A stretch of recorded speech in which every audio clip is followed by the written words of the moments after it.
Book 3, Plato's Republic. Book 3 continues developing Socrates' view on the role of education in society. The main idea is that a person's educational program, the kinds of courses they take, for how long they take them, all of these things should be consistent with his or her natural aptitude. To review, one's natural aptitudes are sort of like a diamond that exists deep inside of themselves, given to them by nature or by God, depending upon whether or not you're a religious individual. Education's goal is to help individuals mine their own diamond so that they can then offer it up the community table. And when everyone in society cultivates their natural strengths, their diamonds, then you live at a table where everyone has access to everyone else's diamonds. This is Socrates' view of the best society. This is dependent upon the principle of specialization, and Socrates' educational program, like what you study and who you study it with and how long, all of those factors need to be consistent with your own particular strength. It does not make sense to educate individuals in subjects irrelevant to their strengths. But the goal of education is not simply to teach technical proficiency, the hows, whats, or whens of one's craft.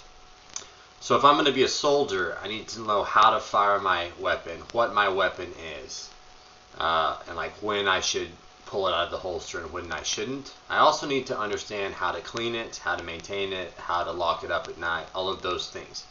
These are all technical aspects of what it means to be in law enforcement or what it means to be in the military. For Socrates, education is not only about technical proficiency. For education to be effective, it must also transform and develop the student's character in order to make them someone who is capable of employing technical ability well when the time comes.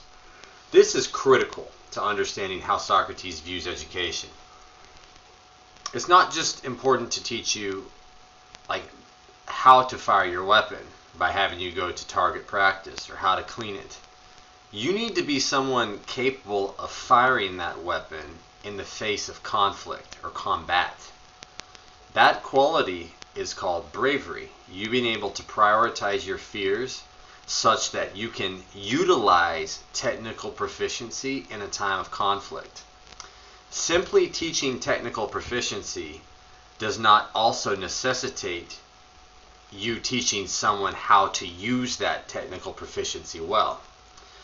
So one key to getting people to bring their diamonds to the table is going to simultaneously require Socrates to sort of cultivate their character, to sort of make them possess qualities that allows them to use that technical ability well. Another example is to be a farmer. You need to know what to plant, when to plant it, how deep to plant it in, what kind of soil fits what kinds of crops. These are all how to dig a hole. These are all technical aspects of the craft. You also need to learn to be patient. You have to have a calm disposition, because if you're an overly strung, anxious individual, a job that requires you to do repetitive tasks all day might not be the best job for you. Also, if you're super anxious, jobs like farming that your crop depends upon things outside of your control, like earthquakes or floods or fires, you might be kind of high-strung, a little too high-strung to have the ability to preserve mental stability in the face of a drought, for example. So as part of your education program, in addition to teaching you how to plant, what to plant, and when to plant, we need to develop in you the quality of patience, because that quality of patience will allow you to use your technical proficiency well. Okay, so in sum, education is about both technical proficiency as well as personal characteristics. Because even if you have all the technical proficiency in the world, if you lack the characteristics, you're not going to be able to do that job well. One last example is nursing. You learn how to draw blood. But the good nurse isn't simply one who can draw blood, but he or she is the nurse who can draw blood well, which means drawing it in such a way that the person you're taking it out of doesn't realize what's happening to them. They're not afraid. This is called bedside manner and compassion. In his society, your education is also about compassion, just as it would be about how to draw the actual blood. You have to teach both simultaneously, otherwise the education is not truly effective. Okay, now going back to the guardians. Their particular trade is warfare and security. So we need to make sure that they understand death in a certain way. He wants to censor all literature that portrays death and the afterlife as something bad or unpleasant. I mean, after all, if your job is to potentially die for the community table, and yet as little kids we tell you that when you die, you're going to be forgotten, or you're going to be eaten by worms, or you're going to be sent to hell for what you did. If you've been educated that death is something to be feared, then that really could affect your job performance. But if that affects your job performance, that affects your right to sit at the community table. So in a way, it's in your own interest to, in a way, become fearless through a structured education program.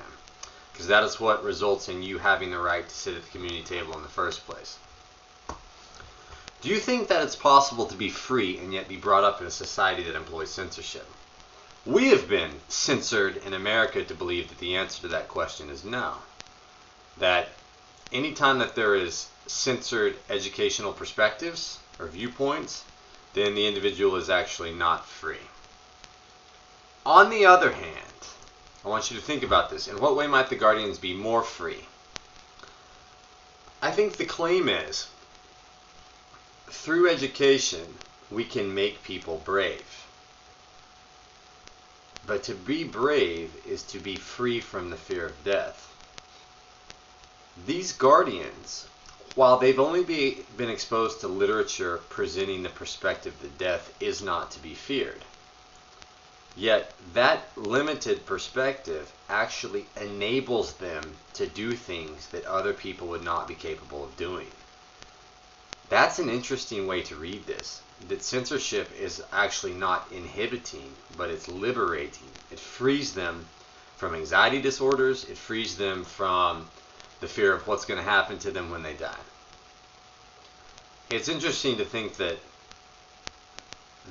by focusing education specifically to one's diamonds, at first glance that looks like it's narrowing and restricting.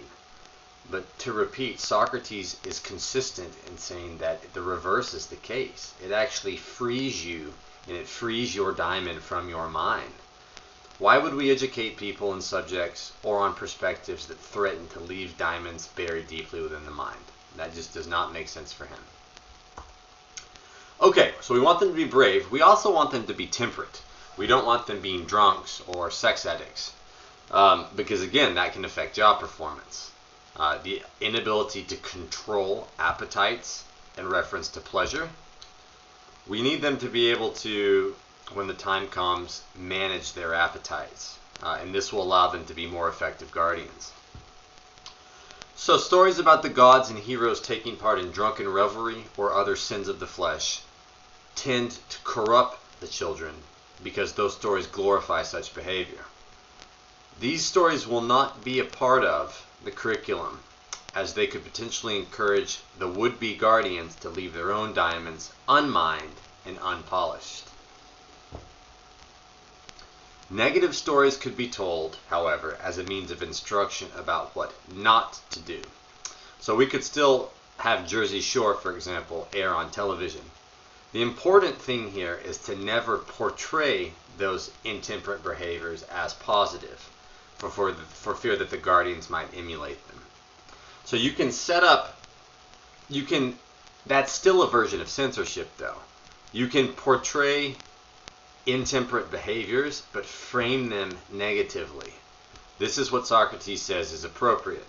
Whenever you're talking about guardians getting drunk and not doing their job, or heroes like Achilles, we're not going to if we tell that story, we're going to frame it as a model of what not to do. That's still a kind of censorship because you've chosen to frame. But it kind of makes sense though, right? I mean, if the guardians only have the right to sit at the table because they bring their own diamond, and temperance is necessary for that diamond to be polished, then they need to become temperate. And whatever educational means that are necessary to produce temperance in them is justifiable. In sum, bravery and temperance are qualities necessary for the guardians to perform their work well. For this very reason, the role of education is to develop these moral qualities in the citizens, since these qualities are what ultimately allows citizens to employ technical proficiency well. Moving on. This is the most boring part of the entire Republic. He starts moving on from what kinds of stories can be told to how they ought to be told. In what voice, in what person. This is all interesting, but unless you're an English major, you might not find it all that interesting. And since we're talking about ethics, we're going to quickly move on. He starts to censor what kinds of music the children can listen to. For the guardians, for those who would be soldiers, they have their own particular music. Simple, rhythmic, and without adornment, like battle marches, for example. This is what enables them to do their work well.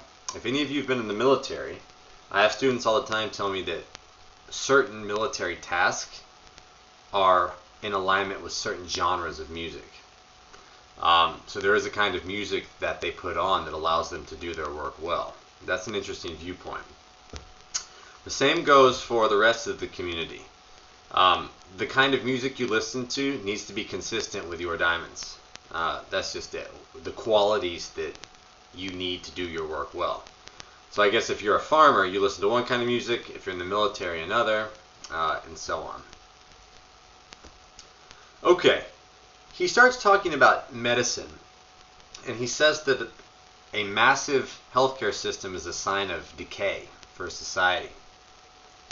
The idea is that if you have tons of doctors, you most likely have tons of sick people.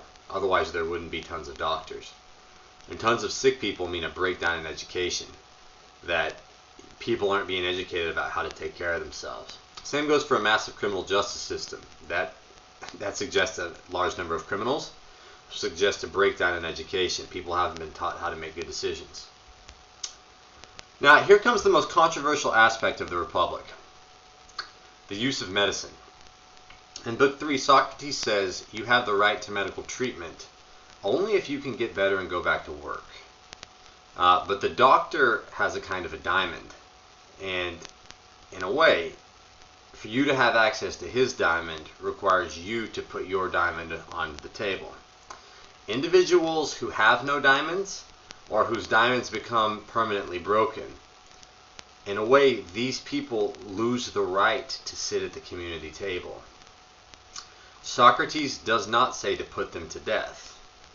However, does it make sense to expend medical resources on people who don't offer anything to the community table? Socrates says no. It's a kind of triage system. Those who get medical treatment are those who are essential to the success of the community. If you have become broken beyond repair, then helping you instead of helping somebody who actually contributes actually harms the entire community table. That's an irrational use of medical treatment. Now, this is pretty harsh. Old people who outlive their usefulness, children born with severe disabilities, or people who become permanently handicapped. We're essentially saying deny them medical treatment. This sounds really harsh, but try to understand his perspective. Simply by living does not give you the right to the community table. You earn the right to sit there by the production of your own diamond.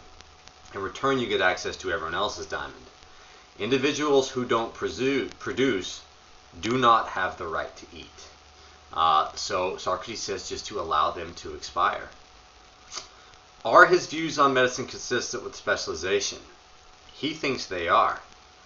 The idea where a society is built around exchanges of expertise, you can't have people hanging around that don't have any expertise to offer. Does it make sense to embrace specialization as the most rational way to organize a community, and yet disagree with his views on medicine? Think about it.